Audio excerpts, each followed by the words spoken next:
Hi, Lionel. Welcome to BizTalk. That's my great pleasure having you. How are you? Hi, thank you very much, Max, for having me. Great pleasure for me too to be here. The pleasure is mine. Thank you so much for coming. So let's start talking about a bit yourself, your background, and about your startup. Okay. Well, the startup is based in the entertainment industry, and my whole life I've worked in the entertainment industry, and I've worked in different aspects of it, mostly in the music side, and I've worked as a creative, as a producer, as a writer, a touring artist, but also always had an element in the business. And the businesses that I built up over the years were based on seeing a need, seeing a problem, and seeing an easy way of fixing it. Pain points in the industry, and thinking, well, why is that so difficult? That should be quite easy. And I've had a very large booking agency in the UK in the 90s that I built up just because I was booking my own bands and I was good at it. And then people just came to me and said, can you do it for me? And next thing I know, we have 10 people working for me, and I have 850 bands and over 1,200 DJs. And then I've also been on the media side. I was a senior editor and co-publisher of an entertainment publication in the UK, a monthly publication, at 40,000 circulation. And then I've also traveled a lot in my life and lived in many different countries. I'm actually British, even though I don't sound it. And that is mainly due to being in other cultures for too long, and my accent has dwindled. But I'm based in Vienna in Austria. The company's based in the UK. But while being here in Austria and CD sales dwindling in the 2010 in that sector, those industry was losing income. And so the idea was, okay, how am I going to put extra leverage behind my catalog for actually making a living out of it still? And somebody suggested sync licensing to me. Now, sync licensing is the legal placement of audio in visual content. So by visual content, I mean film, television, video games, and advertising. These are the main ones, and also live, like in theater or in corporate events. And what this means is that for somebody to use music, they have to get permission by the people that own the music. And that is on two sides. One is the recording, and the other one is the song. And there's master rights and publishing. And then they pay a license fee to use it. And then if it's, for example, if it's a TV show, they pay a license fee to use it. They do the contracts. They have the rights to be able to use it in this TV show. And then when it's broadcast, then also the copyright holders gain a broadcast royalty. Right? And this is, a lot of people know about this for songs on the radio when radio was really popular. And every time your song gets played, you get a royalty. It's same with television, same with film. There's royalties that get paid for all of that. And so between 2000 and 2010, I started looking at sync licensing, started actually placing my own stuff in sync licensing with music supervisors and doing quite well with it. I went to a lot of conferences, met a lot of people, networked in many different countries. And then other people asked me if I could do it for them, just like the booking agency started. This seems really good. You're doing that very well. Can you do it for me? So next thing I know, I have a boutique sync licensing agency, and I'm dealing with a few dozen artists and record labels representing their catalogs in sync. And through that, I realized that there's a lot of pain points in the industry. And music industry there's some sides of the music industry that the tech has really shone, like, the streaming side. There's some elements of the entertainment industry where tech has really done wonderful things. But on the data, on the management, on the actual dealing with the mechanics of copyright holders, publishers, record companies, streaming platforms, all of this, the communication mechanics is archaic, is the best way to put it. When I was talking to music supervisors, and they would tell me, the music supervisors are the people that actually buy the music for the visual production company. They're the middlemen. Right? They're the middlemen that get in between the deal.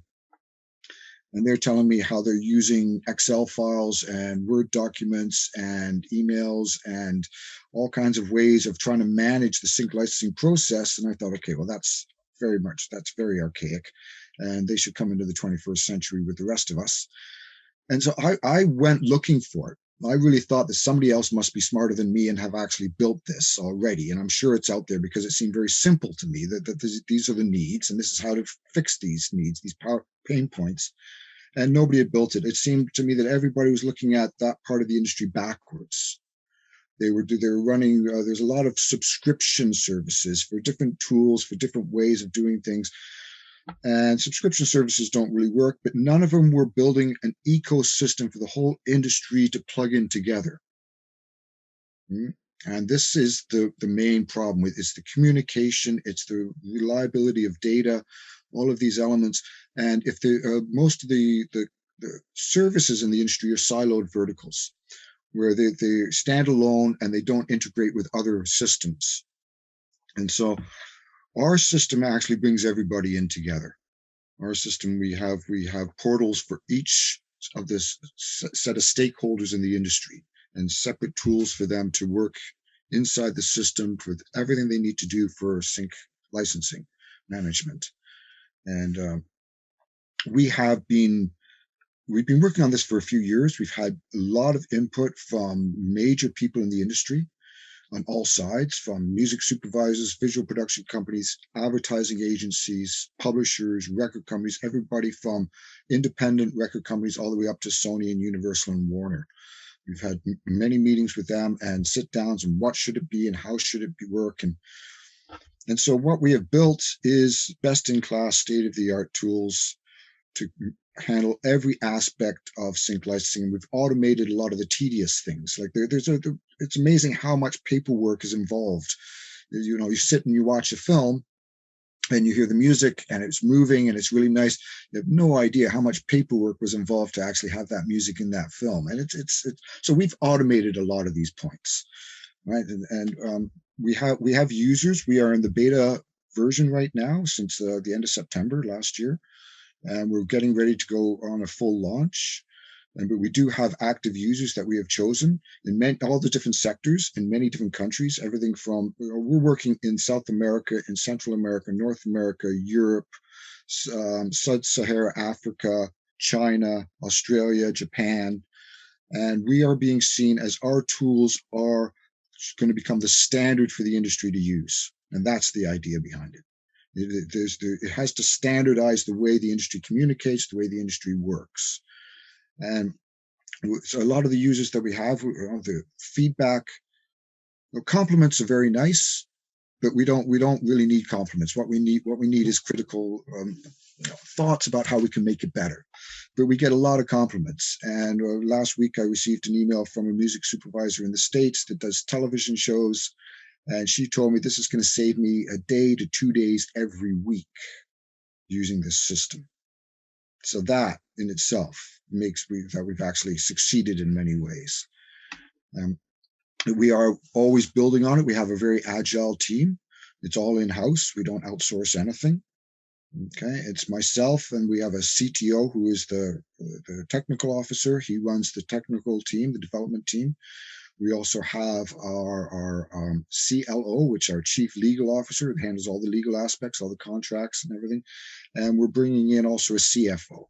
And these people have, Stacy, our CLO, she is decades in the music industry as a lawyer, right? Decades. And she's represented A-level artists like David Bowie and Tina Turner and Elvis Costello, and she's up at that level. And our CFO that we're bringing in, he's also worked decades in the music industry as a financial side of companies. And he has a company based in London where he has a team of 20 people, and they're going to bring the whole team in as part of our partner. So we can have a very strong, solid financial team working for us. And with that, we are looking for investment right now just to give some leverage to the momentum that we have. We are there's a lot of conferences going on in the music industry and the entertainment industry that focus on sync licensing. And we are being invited almost every week. I'm in a conference that they're inviting us in to come and talk about what we have built, show it to the attendees. And the feedback is like, it's incredible. I feel like I'm stepping into the future, all of that. And I always have an answer when people say that they feel like they're stepping in the future. I say, no, you're stepping out of the past. into the now, right? Yeah. And so it's a very positive thing. Now, our business model is, and this is one of the leverage points that we have, is for the music supervisors and the visual production companies and the advertising agencies, it's totally free to use, right? We will never charge them a penny. We built them best-in-class tools. Okay, and the idea is when they're in the system, then all the copyright holders need to be registered with the system as well to have their catalogs considered for sync placement. And sync licensing is seen as one of the holy grails of marketing in the industry right now. If you have an unknown band, a record label has an unknown band, they get a sync placement in a cool TV show or a cool film, it can make that band. And they see spikes on Spotify and Apple of in the millions of streams because of a placement in a good placement. So this is something that's really sought after. And currently there's a lot of friction, a lot of static of communication, and we are fixing that. We're making it so that the communication flows easily. And we have a lot of copyright holders coming in and some very cool big ones. I was just in a conversation earlier today with a very large, they're sort of an independent, but they're very huge. And they're loving it. They're actually using it and their whole team is using it and they're just loving it. Now, back to our business model, we charge 2% of the sync license fee. Okay, so and when the license is concluded, the fee is paid, and we take 2% of that. And to give an idea of what sort of elements of that, sync licensing right now is currently around 1.6 billion a year. Right, but that is considered globally, but that does not include China, Sub-Saharan Africa, or South America. Okay, and these markets are booming. The amount of visual production that is being done in these markets is it's going crazy. Also globally, the number of visual productions being done is going crazy because of Amazon making their own content and all these streaming platforms making their own content, plus then the legacy people like Disney coming into the streaming platform and then making more content for their streaming platform. So it's going up at 1.6 billion a year, not including those other countries. So we think it's about double that, and it's growing. And it's growing at usually about 2 digits. May I ask, how does it work when it comes to pay license? Should I pay license monthly, any year? How does it work? Well, once the contract is completed, so first of all, the music supervisor reaches out to the copyright holder and says, we'd like to use this for our film, and this is the scene, and this is how much we're offering, and these are the terms of how long and what territories we want to have the license for. And then they agree, the contracts are finished, and then the licensee, the person that's buying, usually it's the finance office in the visual production company, pays the copyright holder after the contracts are completed. And it's a one-time fee on that. They pay the copyright holder, and there is sometimes the fees are somewhere around 5,000. I'm going to speak in euros because I'm based in Europe, but sometimes around 5,000 euro. But they can be up as much as €500,000, 750,000 euro. Right? It depends on what the recording is. So there can be quite large amounts on the license fee, but it does get paid directly from the licensee to the licensor. And we are starting with continuing that. We're not going to interfere with that process. In the future, we want to facilitate the transfer where the money actually goes through us. But the question is, are we credible enough for Universal Films to give us their 850,000 or 1.2 million and hope that we pay all the copyright holders so that their licenses are legal? Right? We want to establish ourselves first, and then we will start offering to facilitate the transfer. And this will save everybody time and will save people money on transfer fees. I mean, it makes sense, but I always believe if you can stay away from holding third parties' money, it's always better. Yeah. You get money without touching others' money. You can still make a very functioning and profitable business model. Why you should touch? I mean, what I can see is facilitating the process, so be between and make sure the two parties can go smoothly. And my question is, I can license the same song for different, right? For example, different movies. If I'm a movie producer. Actually, I want to use your song for more than one. So it's going to be a few more contracts, and you get money from each of them. Yes, that's right. So each placement, they're called spots. So there's a spot in a film that has music, and maybe a film might have 20, 30, 40 spots in it. And each spot, then there is a license for that spot. And it's specific. A lot of copyright holders want to know what the scene is. They don't want, some people don't want their music in a violent scene. There's certain political things that they'd want to keep their music away from, and that sort of thing. So it really is specific on the scene. But if they want to use it a couple times in a film, or if I license it to this film, I can also license it to another film or a TV show or an advertisement, as long as there isn't exclusivity. And advertising sometimes does have exclusivity, and they'll say, like if it's a Volvo commercial, they'll say no automobile advertisements for 12 months. Okay. Right, but they pay extra for that. They're the only one who can use the song for that period. Yeah, for a specific use, like that example of no other competing products. Right? You are running an MVP now, okay? You just get started, but I think you have perfect idea who are actually your main customers. Who are going to profit the most from this platform, the small or the big one, the big guy? Generally, at first, it's going to be the big guys, Universal, Sony, Warner. They do have their pain points, but they are doing very well. Right? If there are elements that we have talked with them and we are helping them to get rid of some of their pain points, but the majority that's going to benefit from it are the independent record labels, the independent publishers, and the independent artists, which there are millions. It's incredible the number of creatives in the world. The problem with sync licensing for the independents is that if you don't know who the music supervisor is, if you don't know them personally in some way, it's very, very hard to get in touch with them.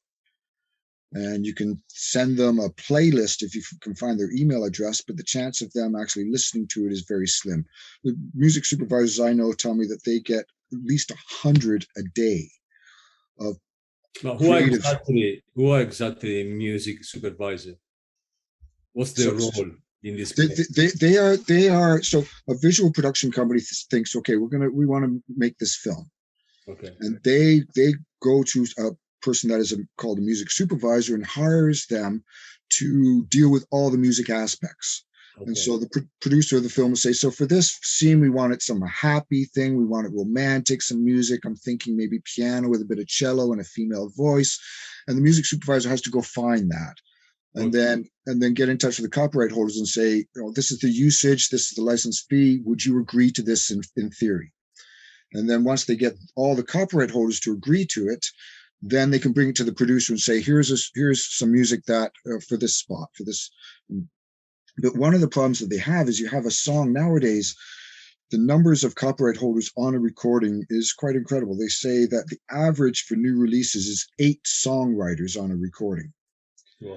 Right? It used to be 1 or 2, but now it's like 8. This is the norm of people writing together. And so for each of those, you have the songwriter and you have a publisher. So then you have 16 copyright holders, right? And then you also have the recording. And usually that's just one company that owns the recording, the record label. So then there's 17, and a music supervisor for a spot might want to shortlist 10 songs to show to the producer. Here's some ideas. And if all the songs are like that, then that's 170 people to get in touch with just to see if they would, in theory, agree to this placement, not knowing if the producer would even like it. Okay. Right. And so our system automates a lot of that. It automates a lot of the communications. But if I am a small band, can I come to you and you can act like my music supervisor? Because I have no idea where to go. Yeah, well, with small bands, we do have independent artists on the platform, and one of the things that we need them to have their music professionally registered. Okay. And what our system does is we do not take their word for it. If somebody comes and says, this is my music and I own all the copyrights for this, this is something that, how do we know this? Unless we were in the room when it was recorded and that when the songs were written and we saw the contracts and the agreements, how do we know they're telling the truth? So what we do is we access many other databases. We access the PROs, like in the UK, it's PRS for music. And we access many other databases, private and public databases, and then we confirm. So when if an independent artist has, even if they have just a couple songs, they can come and register with SyncLodge, and they can benefit. If their music is suitable for a placement, they should be found. This is our attitude. And so as long as they have registered their music properly, they come in, they tell us where they registered, they give us their registration numbers. Our system looks and then displays for them their catalog. All right. And then when a music supervisor wants their music, then it shows, okay, these are the people that own it. And this is how to get in touch with them. It's perfectly clear. How do you find your customers? Well, that was a funny thing, because first stage was gaining insights, gaining advice from professionals in the industry. And I know a lot of people in the industry in many, many countries. I know I have a lot of very good friends. And so just going to them and talking to them about it, and then going to they would advise, and you should talk to this person. You should talk to this person. This person's an expert on this thing. So through that, we started creating a buzz about it. And then when before we launched the beta, on the landing page, people could sign up to be part of the beta launch. Right? And it was overwhelming, the numbers that we received. We haven't even opened up to, it's less than 10% of those that signed up to be that we've actually invited in to test it in the beta version. And then through that is just word of mouth. Like I said, I get invited to many conferences, and this week I was at one that's in the UK. The week before I was at one that's based in LA, and they just reach out to me and ask me, would you be interested in doing this, coming on and showing SyncLodge to our attendees? Obviously I'm very happy to do that. And then I also hear that there's a conference last year that I didn't go to, was for the Music Publishers of America. And all the music publishers of America are members of this guild, this organization. And they had a conference, and we were apparently brought up 3 times during the conference because people emailed me and saying that so-and-so was talking about you. There was a question asked, and then the answer was, well, you should check out SyncLodge. That's wonderful, right? That this is we haven't spent, except for before COVID traveling for me to go to conferences, we haven't spent a penny on advertising, marketing. We haven't spent a penny on it. I do love music. I mean, nobody, I think, can stay without music. So the market itself is simply huge.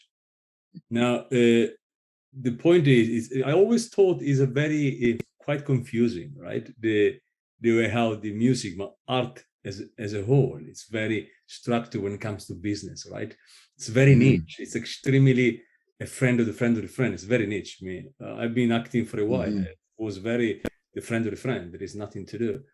And my question is, starting is difficult, but scaling is very complicated. How do you think you are going to scale this company? Where do you want to bring SyncLodge? Well, there's 2 sides of it. One is that our development team comes from the banking sector. That's why I chose my partner, CTO, Valentin. And they built the Deutsche Bank online system, Bank Austria system.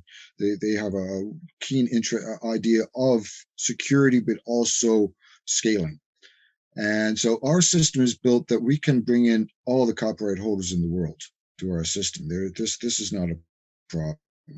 And one of the other things that we're doing is we're bringing in what we call associated services. So there's other services that offer in their online platforms that offer tools that would help with this part of sync licensing, would help with this part for the music supervisors or the copyright holders. And we're bringing them in, and then bring their service right inside SyncLodge. And so and then on their platform, they promote us. We promote them on our platform, but they promote to all their clients about SyncLodge. As far as scaling, we don't see any problem with any numbers. We've gone through to the point of, our if we're talking technically, our server system is huge. Like we have 15 servers, 15 large servers that run the public facing platform. But then we have also another 45 servers in backup and testing for testing areas. So we have no problem with scaling at all. It's mainly on the personnel side, and this is one of the things that we are looking for investment for.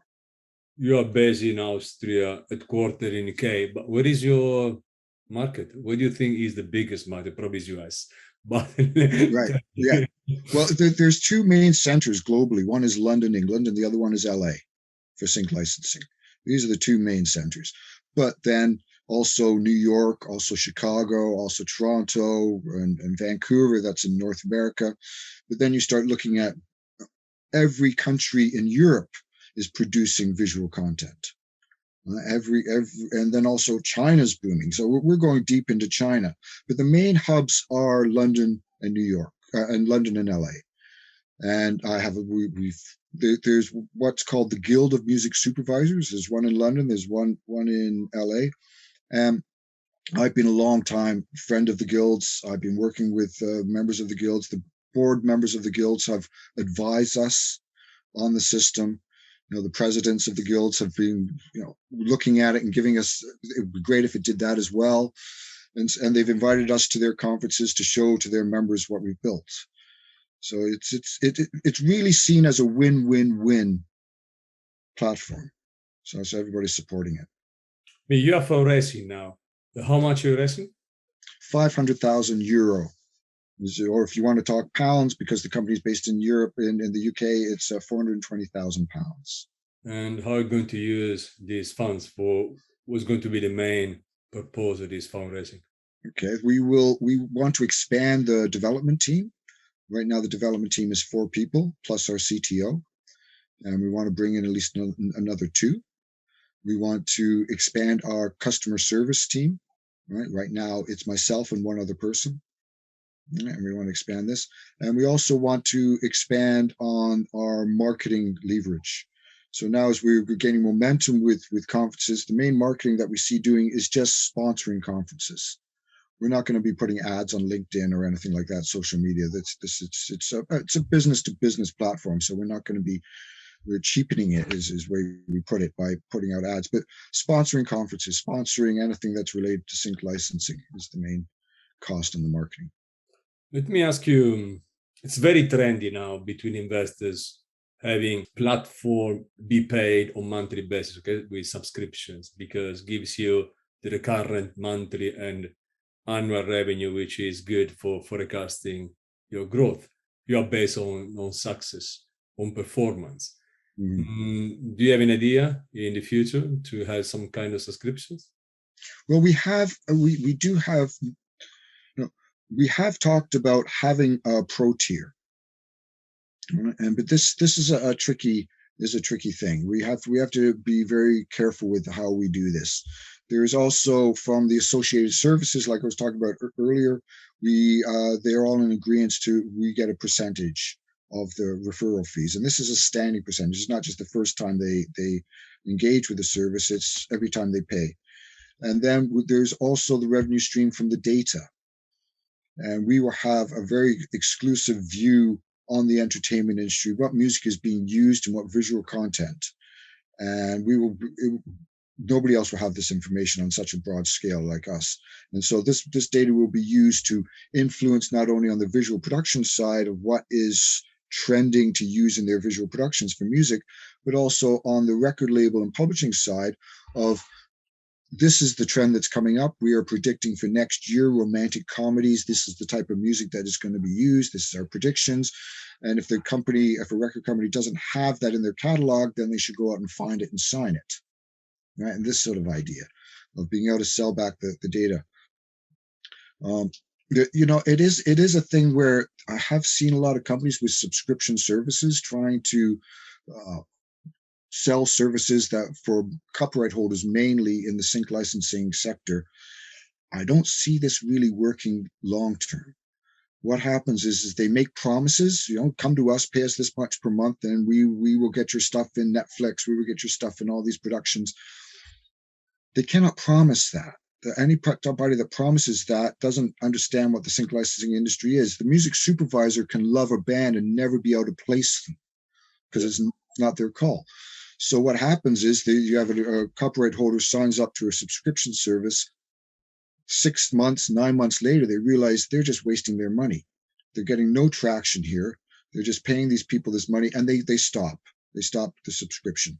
And I've seen this many times. And so our thing is not to go into that sector. You're just mentioning a big company using subscription. What about Netflix? And just come to my mind, the biggest guy. One is Netflix when it comes to movie, and Spotify when it comes to music. Can they use your system? Sure. And Amazon too. And we're talking to Amazon Studios. They can, well, Spotify, we actually, inside the system, Spotify is already hooked up. Same with Apple Music. So the music supervisor looking for music, they can just, if they have a Spotify account, they just log on through the system and they see all their playlists that they've stored previously, and they search, and then they can easily put it into a project. It's just a couple clicks, and they love this. They love this. But Netflix, Amazon Studios, all of these visual production companies, yes, it's built for them.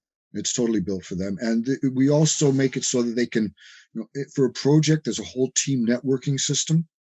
So they can invite other people, the producer, the showrunner, the composer, anybody they want, the editor, to come into the project. And there's a full suite of permissions, of access permissions. So if it's the legal side, they don't want this person to be able to see the legal side, then that person can't actually see that. And it's really detailed, the permission sector.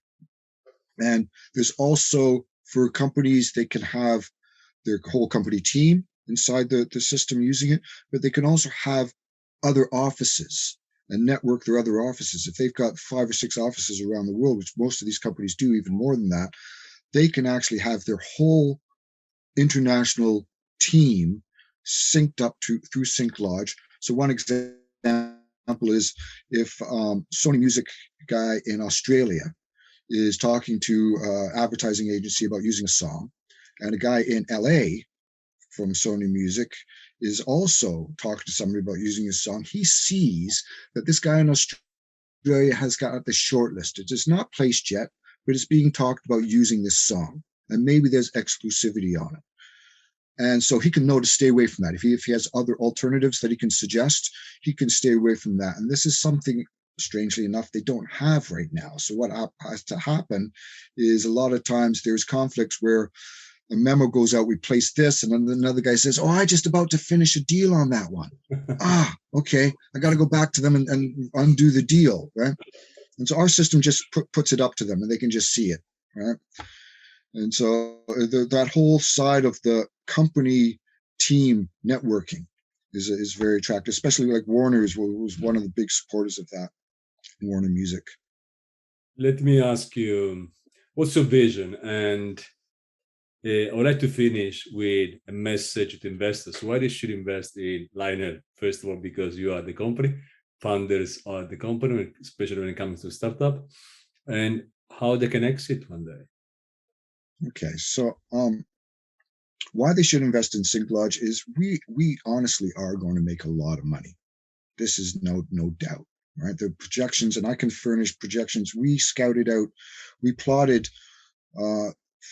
392, I think it was, strange number, that's what it came to, 392 music supervisors over 6 years, and all their projects and all their revenues and everything. And we built, all our numbers are based on, even though they are a lot of projections, they are based on real-time, real-world figures. There's nobody in the market that is a direct competitor to us. There's nobody. There's nobody's thought of this, of looking at the industry from this perspective. So somebody will start competing with us, but it's going to take them a long time to catch up. Right? So we're quite secure in the market. But as far as support from the industry, it is just growing and growing. Everybody that's come across SyncLodge just goes, brilliant, amazing. no brainer. Of course, we'll use it. We've had comments like from very large people in the industry. This is a monumental step forward for the industry. You know, this sort of comment. So we are in the early stages, but we are picking up speed and we are picking up momentum. I am also, I'm a bit like a dog with a bone. Right? Once I get an idea, I just don't let go. Right? There's nothing that's going to stop me from doing this. Right? And it's not a matter of how long it takes. It's just we are doing this, and this is how this is going to work. And I'm a big believer in climbing the obstacles, finding the obstacles, and going right for them. And so early stage of dealing with the record companies, an easy thing would have been to talk to the independents, and they would have been very supportive. But I went first to the majors. I went and sat down with Universal and Sony and Warner and BMG and just talked to them. And we had a few meetings, and they said, okay, if you're going to build that, if you can do that, then yeah, we're in. Right. And so over the year, it's been, the idea first came in October 2017. And since then, we have had a lot of input by the majors and the independents. So, the general feeling is very supportive. There are some saying, okay, let's see it work before we launch. There was a lot of that. Okay, I'll believe it when I see it. It sounds a bit too good to be true. And now it's there. It's people are just getting amazed by it. So we are not asking for a lot of money because we don't need a lot of money. Right? And I personally don't see us going into a second round.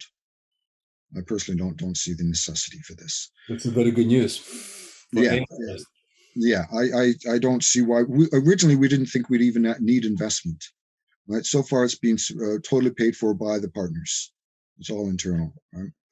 And as far as exiting goes, I see it coming where we will get offers to buy out the system. And there are a few companies in the entertainment industry, music industry, one called Downtown Holdings, Music Holdings, and they bought up a few different companies that are complementary services to their other companies. And I've pegged 4 companies that are like Downtown Music Holdings, and we would fit in perfectly with all 4 companies. One of these companies is going to buy the system.